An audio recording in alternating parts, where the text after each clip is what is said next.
E gli alunni della quarta classe dell'Istituto Odierna di Palma di Montechiaro si sono recati lo scorso 15 e 16 gennaio, accompagnati dalla dirigente scolastica Annalia Todaro a Roma per ritirare il premio del concorso nazionale Senato e Ambiente, il servizio.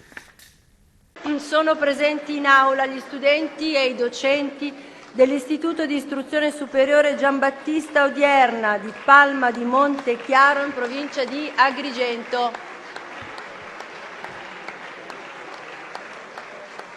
Nel dare la parola al senatore Enrico Borghi chiedo all'Aula di abbassare un po' il livello delle conversazioni.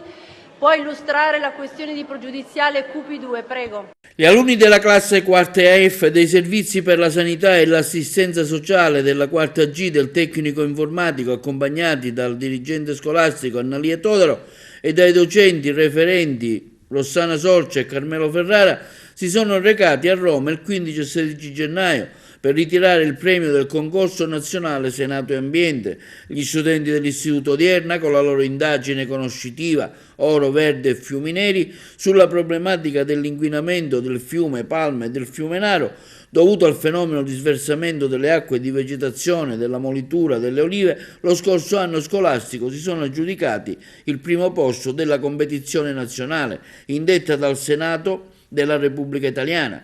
Durante le giornate romane hanno avuto così l'onore di illustrare nei locali di una delle commissioni del Senato, alla presenza di 3 senatori della Repubblica Italiana, il risultato della loro indagine conoscitiva insieme alla risoluzione prodotta.